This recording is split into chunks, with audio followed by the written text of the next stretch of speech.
யோசுவா 9ஆம் அதிகாரம்.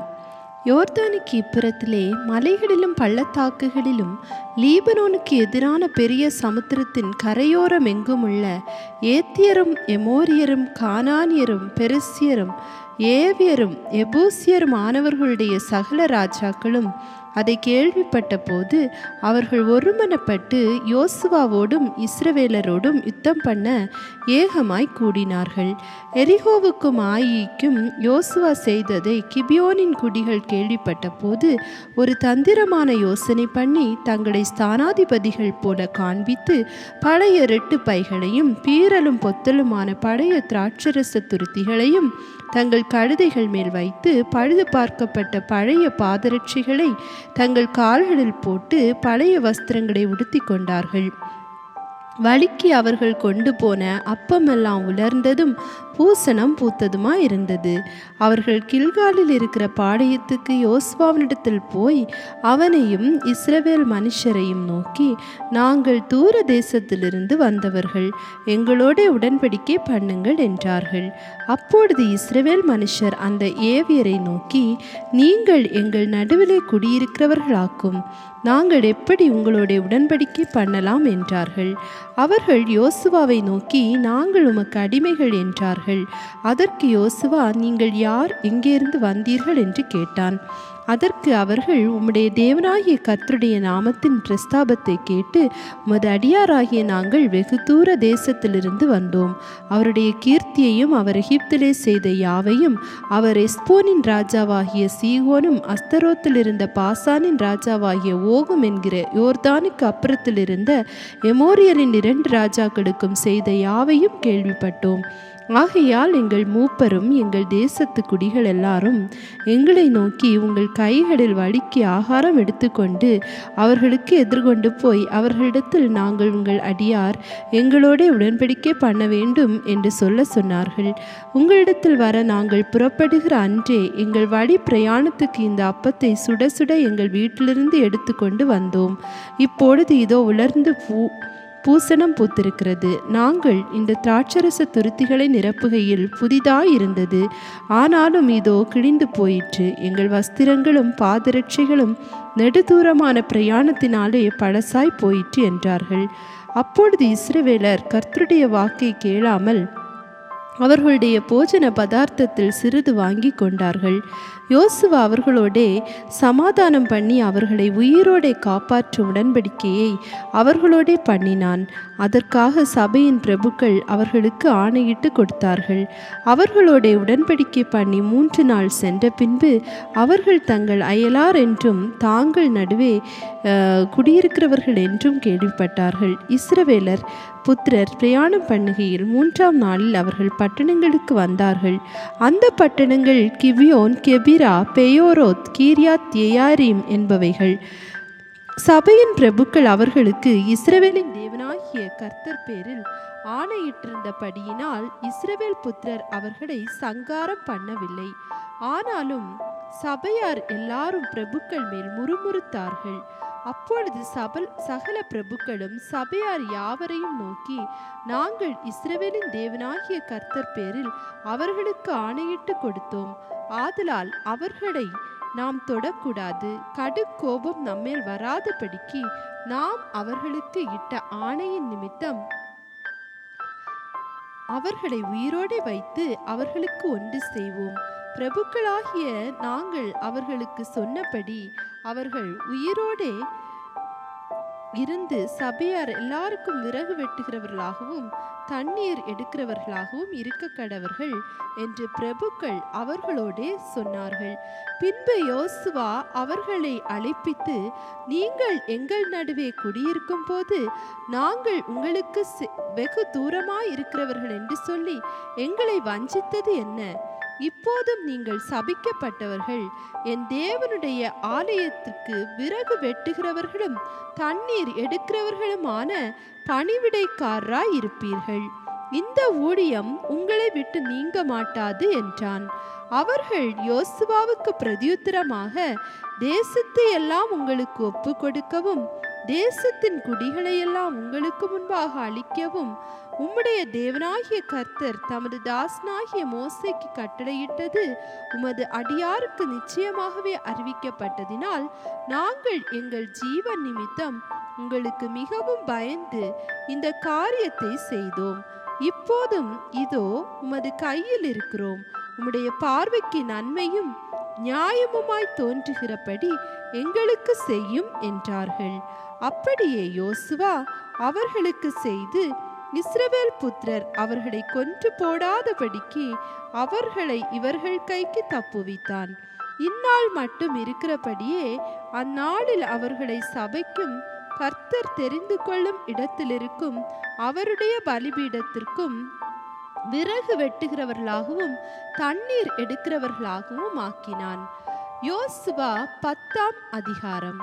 யோசுவா ஆயியை பிடித்து சங்காரம் பண்ணி எரிகோவுக்கும் அதன் ராஜாவுக்கும் செய்தபடி ஆயிக்கும் அதன் ராஜாவுக்கும் செய்ததையும் கிபியோனின் குடிகள் இஸ்ரவேலோடே சமாதானம் பண்ணி அவர்களுக்குள் வாசமாய் இருக்கிறதையும் எருசலேமின் ராஜாவாகிய அதோனிசேதே கேள்விப்பட்ட போது, கிபியோன் ராஜதானி பட்டணங்களில் ஒன்றை போல் பெரிய பட்டணமும் ஆயியை பார்க்கலும் பெரிதுமாய் இருந்தபடியினாலும் அதன் மனுஷர் எல்லாரும் பலசாலிகளாய் இருந்தபடியினாலும் மிகவும் பயந்தார்கள். ஆகையால் எருசலேமின் ராஜாவாகிய அதோனிசேதேக் எபிரோனின் ராஜாவாகிய ஓகாமுக்கும் எர்மோத்தின் ராஜாவாகிய பீராமுக்கும் லாஹிஸின் ராஜாவாகிய யப்பியாவுக்கும் எக்லோனின் ராஜாவாகிய தெபீருக்கும் ஆளனுப்பி, நாங்கள் கிபியோனை சங்கரிக்கும்படி நீங்கள் என்னிடத்தில் வந்து எனக்கு துணை செய்யுங்கள். அவர்கள் யோசுவாவோடும் இஸ்ரவேல் புத்திரரோடும் சமாதானம் பண்ணினார்கள் என்று சொல்லி அனுப்பினான். அப்படியே எருசலேமின் ராஜா, எபிரோனின் ராஜா, எர்மோத்தின் ராஜா, லாஹாசின் ராஜா, எக்லோனின் ராஜா என்கிற எமோரியன் என்ற 5 ராஜாக்களும் கூடிக்கொண்டு அவர்களும் அவர்களுடைய எல்லா சேனைகளும் போய் கிபியோனுக்கு முன்பாக பாளையம் இறங்கி அதன் மேல் யுத்தம் பண்ணினார்கள். அப்பொழுது கிபியோனின் மனுஷர் கில்காலில் இருக்கிற பாளையத்துக்கு யோசுவாவினிடத்தில் ஆள் அனுப்பி, உமது அடியாரை கைவிடாமல் சீக்கிரமாய் எங்களிடத்தில் வந்து எங்களை ரட்சித்து எங்களுக்கு துணை செய்யும். பர்வதங்களிலே குடியிருக்கிற எமோரியரின் ராஜாக்கள் எல்லாரும் எங்களுக்கு விரோதமாய் கூடினார்கள் என்று சொன்னார்கள். உடனே யோசுவாவும் அவனோட கூட சகல யுத்த மனுஷரும் சகல பராக்கிரமசாலிகளும் கில்காலில் இருந்து போனார்கள்.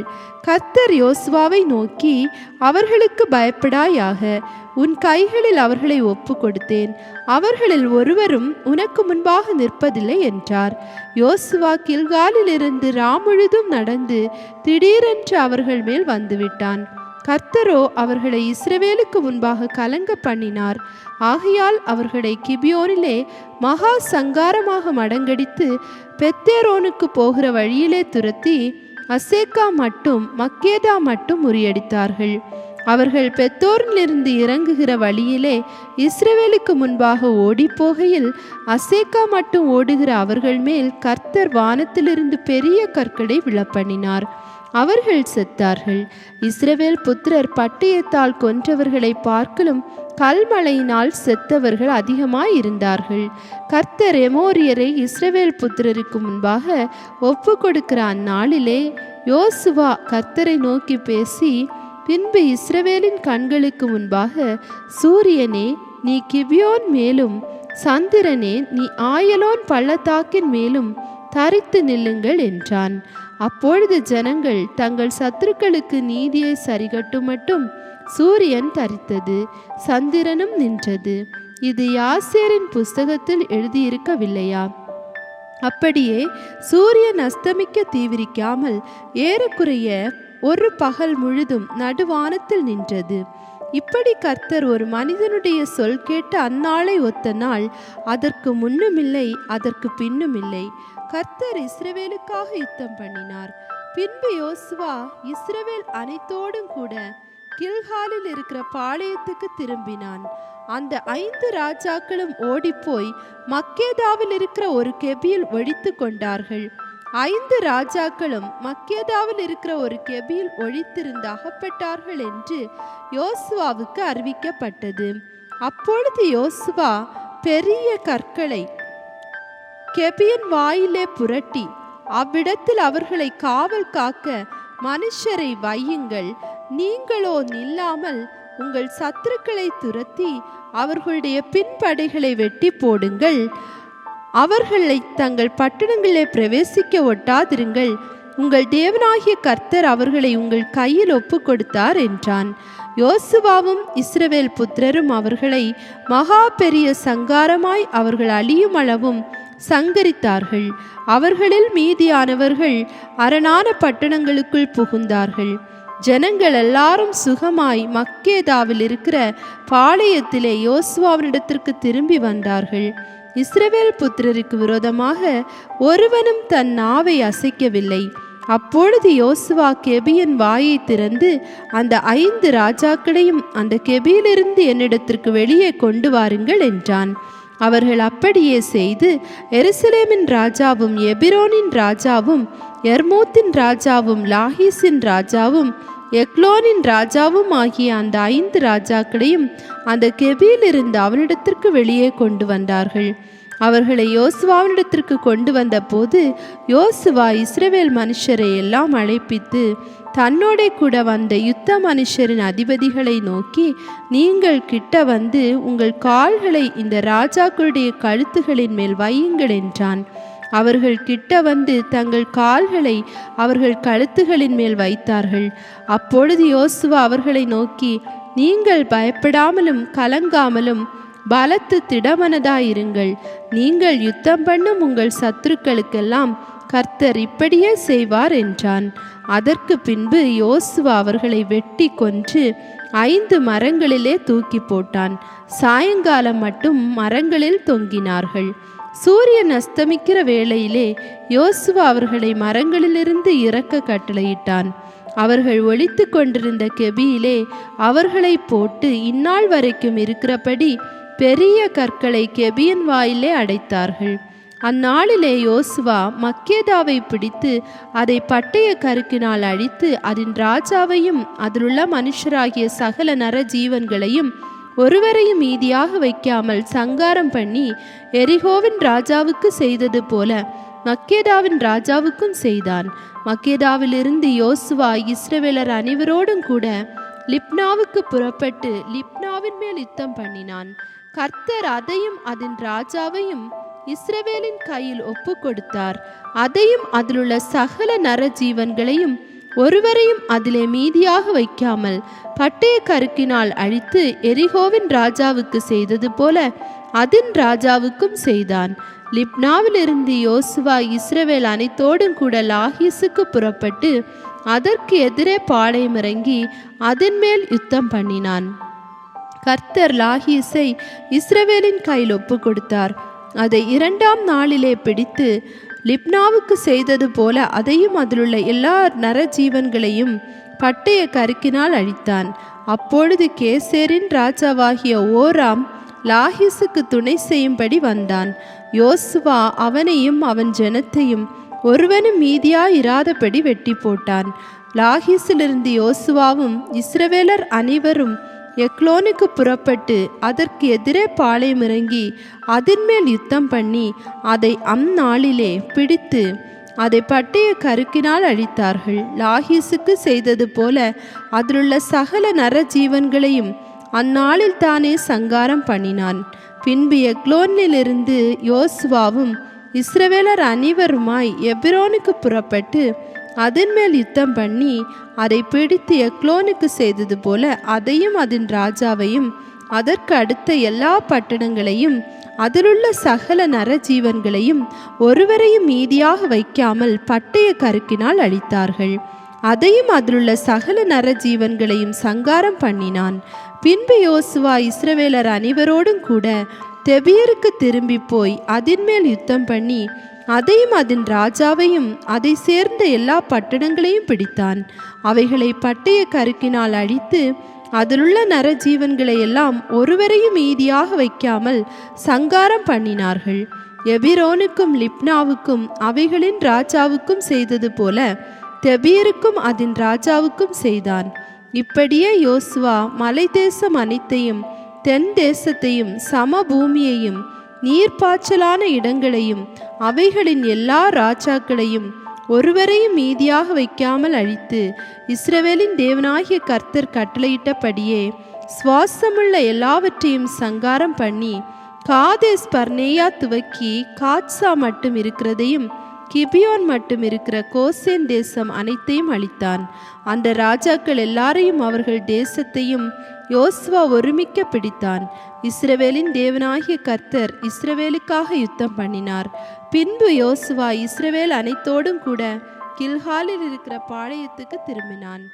யோசுவா 11ஆம் அதிகாரம். ஆத்சோரின் ராஜாவாகிய யாபீன் அதை கேள்விப்பட்ட போது அவன் மாதோனின் ராஜாவாகிய யோபாபிடத்திற்கும் சிம்ரோனின் ராஜாவிடத்திற்கும் அக்சாப்பின் ராஜாவிடத்திற்கும் வடக்கே இருக்கிற மலைகளிலும் கின்னரோத்திலிருந்து தெற்கே இருக்கிற நாட்டுப்புறத்திலும் சமபூமியிலும் மேற்கு எல்லையாகிய தோரிலும் இருக்கிற ராஜாக்களிடத்திற்கும் கிழக்கேயும் மேற்கேயும் இருக்கிற கானானியரிடத்திற்கும் மலைகளில் இருக்கிற எமோரியர், ஏத்தியர், பெரிசியர், எபூசியர் இடத்திற்கும் எர்மோன் மலையின் அடியிலே மிஸ்பா சீமையில் இருக்கிற ஏவியரிடத்திற்கும் ஆள் அனுப்பினான். அவர்கள் கடற்கரை மணலை போல் ஏராளமான திரண்ட ஜனமாகிய தங்களுடைய எல்லா சேனைகளோடும் மகா ஏராளமான குதிரைகளோடும் இரதங்களோடும் கூட புறப்பட்டார்கள். இந்த ராஜாக்கள் எல்லாரும் கூடி இஸ்ரவேலோட யுத்தம் பண்ணின வந்த போது மேரோம் என்கிற ஏரி அண்டையிலே ஏகமாய் பாளையம் இறங்கினார்கள். அப்பொழுது கர்த்தர் யோசுவாவை நோக்கி, அவர்களுக்கு பயப்படாயாக, நாளை இந்நேரத்திலே நான் அவர்களை எல்லாம் இஸ்ரவேலுக்கு முன்பாக வெட்டுண்டவர்களாக ஒப்பு கொடுப்பேன். நீ அவர்கள் குதிரைகளின் குதிகால் நரம்புகளை அறுத்து அவர்கள் இரதங்களை அக்கினியால் சுட்டரிக்க கடவாய் என்றார். கர்த்தர் அவர்களை இஸ்ரவேலின் கையில் ஒப்பு கொடுத்தார். அவர்களை முறியடித்து பெரிய சீதோன் மட்டும் மிஸ்ரா பாமீம் மட்டும் கிழக்கே இருக்கிற மிஸ்பே பள்ளத்தாக்கு மட்டும் துரத்தி அவர்களில் ஒருவரும் மீதியா இராதபடி அவர்களை வெட்டி போட்டார்கள். யோசுவா கர்த்தர் தனக்கு சொன்னபடி அவர்களுக்கு செய்து அவர்கள் குதிரைகளின் குதிகால் நரம்புகளை அறுத்து அவர்கள் இரதங்களை அக்கினியால் சுட்டெரித்தான். அக்காலத்திலே யோசுவா திரும்பி ஆத்சோரை பிடித்து அதன் ராஜாவை பட்டயத்தினால் வெட்டி போட்டான். ஆத்சோர் முன்னே அந்த ராஜ்யங்களுக்கெல்லாம் தலைமையான பட்டணமாய் இருந்தது. அதிலிருந்த நரஜீவன்களை எல்லாம் பட்டய கருக்கினால் வெட்டி சங்காரம் பண்ணினார்கள். சுவாசம் உள்ளதொன்றும் நீதியானதில்லை. ஆத்சோரையோ அக்கினியால் சுட்டெரித்தான். அந்த ராஜாக்களுடைய எல்லா பட்டணங்களையும் அவைகளுடைய எல்லா ராஜாக்களையும் யோசுவா பிடித்து பட்டய கருக்கினால் வெட்டி கர்த்தருடைய தாசனாகிய மோசே கட்டளையிட்டபடி அவர்களை சங்காரம் பண்ணினான். ஆனாலும் தங்கள் அரணிப்போடே இருந்த பட்டணங்களை எல்லாம் இஸ்ரவேலர் சுட்டரித்து போடாமல் வைத்தார்கள். ஆத்சோரை மாத்திரம் யோசுவா சுட்டரித்து போட்டான். அந்த பட்டணங்களில் உள்ள மிருக ஜீவன்களையும் மற்ற கொள்ளை பொருட்களையும் இஸ்ரவேல் புத்திரர் தங்களுக்கென்று எடுத்து கொண்டார்கள்.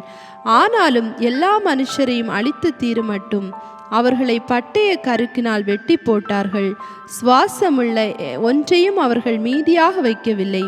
கர்த்தர் தமது தாசனாகிய மோசேக்கு எப்படி கட்டளையிட்டிருந்தாரோ அப்படியே மோசே யோசுவாவுக்கு கட்டளையிட்டிருந்தான். அப்படியே யோசுவா செய்தான். அவன் கர்த்தர் மோசேக்கு கட்டளையிட்டதில் ஒன்றையும் செய்யாமல் விடவில்லை.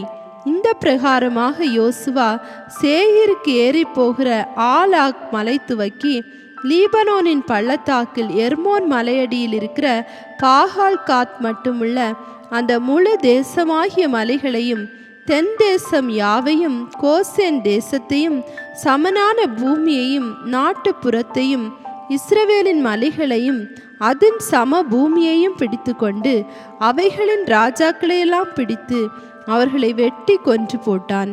யோசுவா நெடுநாளாய் அந்த ராஜாக்கள் எல்லாரோடும் கூட யுத்தம் பண்ணினான். கிபியோனின் குடிகளாகிய ஏவியரை தவிர ஒரு பட்டணமும் இஸ்ரவேல் புத்திரரோட சமாதானம் பண்ணவில்லை. மற்றெல்லா பட்டணங்களையும் யுத்தம் பண்ணி பிடித்தார்கள். யுத்தம் பண்ண இஸ்ரவேலுக்கு எதிராக வரும்படிக்கு அவர்களுடைய இருதயம் கடினமானதும், இப்படியே அவர்கள் பேரில் இரக்கம் உண்டாகாமல் கர்த்தர் மோசேக்கு கட்டளையிட்டபடி அவர்களை அழித்து சங்காரம் பண்ணினதும் கர்த்தரால் வந்த காரியமாய் இருந்தது. அக்காலத்திலே யோசுவா போய் மலை தேசமாகிய எபிரோனிலும் கெபியிலும் ஆனாப்பிலும் யூதாவிலும் இருந்து சகல மலைகளிலும் இஸ்ரவேலின் சகல மலைகளிலும் இருந்த ஏனாக்கியரை நிக்கிரகம் பண்ணி அவர்களை அவர்கள் பட்டணங்கள் எல்லாத்தோடும் கூட சங்கரித்தான். இஸ்ரவேல் புத்திரரின் தேசத்தில் ஏனாக்கியர் ஒருவரும் மீதியாக வைக்கப்படவில்லை. காசாவிலும் காத்திலும் அஸ்தோத்திலும் மாத்திரம் சிலர் மீதியாய் இருந்தார்கள். அப்படியே யோசுவா கர்த்தர் மோசேயினிடத்தில் சொன்னபடியெல்லாம் தேசம் அனைத்தையும் பிடித்து அதை இஸ்ரவேலருக்கு அவர்கள் கோத்திரங்களுடைய பங்குகளின்படியே சுதந்திரமாக கொடுத்தான். யுத்தம் ஓய்ந்ததினால் தேசம் அமைதலாய் இருந்தது. யோசுவா 12ஆம் அதிகாரம். யோர்தானுக்கு அப்புறத்தில் சூரியன் உதயமாகிற திசையிலே அர்னோன் ஆர் துவங்கி எர்மோன் மலை மட்டும் கிழக்கே சமபூமி எல்லையில் எங்கும் உள்ள ராஜாக்களை இஸ்ரவேல் புத்திரர் முறியடித்து அவர்களுடைய தேசங்களையும் சுதந்திரித்து கொண்டார்கள். அந்த ராஜாக்களில் எஸ்போனில் குடியிருந்த எமோரியன் ராஜாவாகிய சீகோன் அர்னோன் ஆற்றங்கரையில் இருக்கிற ஆரோவேர் தொடங்கி ஆற்றின் ஒரு மையம் பாதி கீலேயாத் உட்பட்ட அம்மோன் புத்திரரின் எல்லையான யாப்போக் ஆறு மட்டும் உள்ள தேசத்தையும் சமனான வெடி துவக்கி கிழக்கே இருக்கிற கின்னரத் கடல் மட்டும் பெத்யேசிமோத் வழியாய் கிழக்கே இருக்கிற சமனான வெடியின் கடலாகிய உப்பு கடல் மட்டும் இருக்கிற தேசத்தையும் தெற்கே அஸ்தோத் பிஸ்காவுக்கு தாழ்வாய் இருக்கிற தேசத்தையும் ஆண்டான். ராட்சதரில் மீதியான பாசானின் ராஜாவாகிய ஓகின் எல்லையையும் சுதந்திரித்து கொண்டார்கள். அவன் அஸ்தரோத்திலும் எத்ரேயிலும் வாசம் பண்ணி எர்மோன் மலையையும் சல்ஹாவையும் கேசூரியர் மாகாத்தியர் எல்லை மட்டும் எஸ்போனின் ராஜாவாகிய சீகோனின் எல்லையாய் இருந்த பாதி கீலேயாத் மட்டும் இருக்கிற பாசான் அனைத்தையும் ஆண்டான். அவர்களை கர்த்தரின் தாசனாகிய மோசேயும் இஸ்ரவேல் புத்திரரும் முறியடித்தார்கள். அத்தேசத்தை கர்த்தரின் தாசனாகிய மோசே ரூபனியருக்கும் காத்தியருக்கும் மனாசேயின் பாதி கோத்திரத்துக்கும் சுதந்திரமாக கொடுத்தான். யோர்தானுக்கு இப்புறத்திலே மேற்கே லீபனோனின் பள்ளத்தாக்கில் உள்ள பாகால் காத் முதற்கொண்டு சேயிருக்கு ஏறி போகிற ஆலாக் மலை மட்டும் மலைகளிலும் பள்ளத்தாக்குகளிலும் சமபூமியிலும் மலைகளுக்கு அடுத்த புறங்களிலும் வனாந்திரத்திலும் தெற்கு தேசத்தில் இருக்கிறதும் யோசுவா இஸ்ரவேல் கோத்திரங்களுக்கு சுதந்திரமாக பங்கிட்டதுமான ஏத்தியர் எமோரியர் கானானியர் பெரிசியர் ஏவியர் எபூசியர் என்பவர்களுடைய தேசத்தில் இருந்தவர்களும் யோசுவாவும் இஸ்ரவேல் புத்திரரும் முறியடித்தவர்களுமான ராஜாக்கள் யாரெனில் எரிகோவின் ராஜா ஒன்று, பெத்தேலுக்கு அருகான ஆயின் ராஜா ஒன்று, எருசலேமின் ராஜா ஒன்று, எபிரோனின் ராஜா ஒன்று, எர்மூத்தின் ராஜா ஒன்று, லாஹிஸின் ராஜா ஒன்று, எக்லோனின் ராஜா ஒன்று, கேசரின் ராஜா ஒன்று, தெபீரின் ராஜா ஒன்று, கேதேரின் ராஜா ஒன்று, ஓர்மாவின் ராஜா ஒன்று, ஆராத்தின் ராஜா ஒன்று, லிப்னாவின் ராஜா ஒன்று, அதுல்லாமின் ராஜா ஒன்று, மக்கேதாவின் ராஜா ஒன்று, பெத்தேலின் ராஜா ஒன்று, தப்புவாவின் ராஜா ஒன்று, எப்பேரின் ராஜா ஒன்று, ஆப்பேக்கின் ராஜா ஒன்று, சைரோனின் ராஜா ஒன்று, மாகோனின் ராஜா ஒன்று, ஆக்சோரின் ராஜா ஒன்று, சிம்சோன் மேரோனின் ராஜா ஒன்று, அக்சாபின் ராஜா ஒன்று, தானாகின் ராஜா ஒன்று, மெகிதோவின் ராஜா ஒன்று, கேதேசின் ராஜா ஒன்று, கர்மேலுக்கு அடுத்த யோக்னியாமின் ராஜா ஒன்று, தோரின் கரையை சேர்ந்த தோரின் ராஜா ஒன்று, கில்காலுக்கு அடுத்த ஜாதிகளின் ராஜா ஒன்று, திர்சாவின் ராஜா ஒன்று. ஆக இவர்கள் எல்லாரும் 31 ராஜாக்கள்.